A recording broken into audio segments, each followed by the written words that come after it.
Clip number 583۔ اس clip میں آپ قرآن پاک کی سورہ یوسف کی آیت نمبر 84 سے لے کر 86 تک کی تلاوت، ترجمہ اور تفسیر قرآن صراط الجنان سماعت فرمائیں گے۔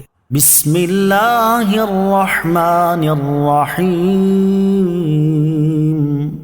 اللہ کے نام سے شروع جو نہایت مہربان رحمت والا ہے۔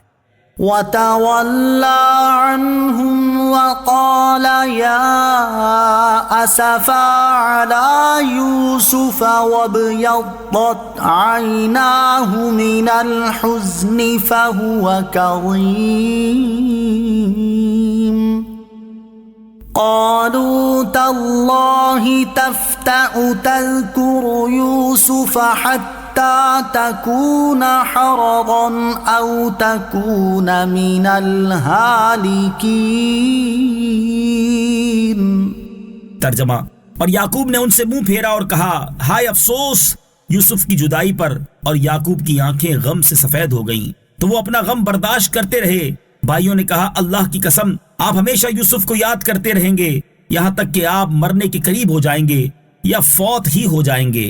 وَتَوَلَّى عَنْهُمْ، اور یعقوب نے ان سے منہ پھیرا۔ تفسیر صراط الجنان میں ہے، یعنی حضرت یعقوب علیہ السلام نے بنیامین کی خبر سن کر اپنے بیٹوں سے منہ پھیر لیا، اور اس وقت آپ علیہ السلام کا حزن و ملال انتہا کو پہنچ گیا۔ جب بیٹوں سے منہ پھیرا تو فرمایا، ہائے افسوس یوسف کی جدائی پر۔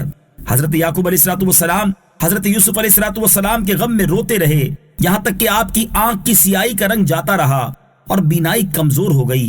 حضرت حسن رضی اللہ تعالی عنہ فرماتے ہیں کہ حضرت یوسف علیہ السلام کی جدائی میں حضرت یعقوب علیہ السلام 80 برس روتے رہے۔ یاد رہے کہ عزیزوں کے غم میں رونا اگر تکلیف اور نمائش سے نہ ہو اور اس کے ساتھ اللہ تعالیٰ کی بارگاہ میں شکایت اور بے صبری کا مظاہرہ نہ ہو تو یہ رحمت ہے۔ ان غم کے دنوں میں حضرت یعقوب علیہ السلام کی زبان مبارک پر کبھی کوئی بے صبری کا کلمہ نہ آیا تھا۔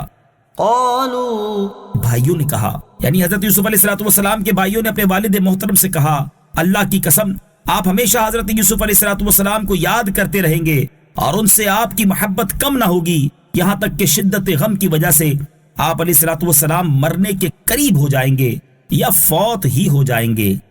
قال انما اشکو بثی وحزنی الى اللہ واعلم من اللہ ما لا تعلمون۔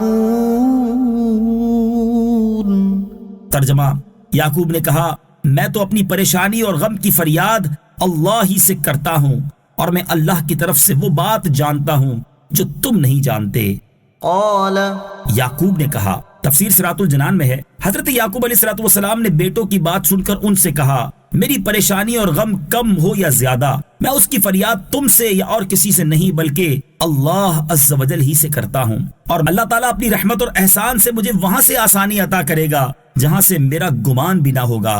حضرت یعقوب علیہ السلام کے اس فرمان میں میں تو اپنی پریشانی اور غم کی فریاد اللہ ہی سے کرتا ہوں، اس سے معلوم ہوا کہ غم اور پریشانی میں اللہ تعالیٰ سے فریاد کرنا صبر کے خلاف نہیں، ہاں بے صبری کے کلمات منہ سے نکالنا یا لوگوں سے شکوے کرنا بے صبری ہے۔ نیز آپ علیہ السلام کے اس فرمان اور میں اللہ کی طرف سے وہ بات جانتا ہوں جو تم نہیں جانتے، اس سے معلوم ہوتا ہے کہ آپ علیہ السلام جانتے تھے کہ حضرت یوسف علیہ السلام زندہ ہیں اور ان سے ملنے کی توقع ہے، اور یہ بھی جانتے تھے کہ ان کا خواب حق ہے اور ضرور واقع ہوگا۔ ایک روایت یہ بھی ہے کہ حضرت یعقوب علیہ السلام نے حضرت ملک الموت سے دریافت کیا، کیا تم نے میرے بیٹے یوسف علیہ السلام کی روح قبض کی ہے؟ انہوں نے عرض کیا کہ نہیں۔ اس سے بھی آپ کو ان کی زندگانی کا اطمینان ہوا، اور آپ علیہ السلام نے اپنے فرزندوں سے فرمایا، صلو علی الحبیب صلی اللہ تعالی علی محمد صلی اللہ تعالی وسلم۔ مجھے اپنی اور ساری دنیا کی لوگوں کی اصلاح کی کوشش کرنی ہے انشاءاللہ عز و جل۔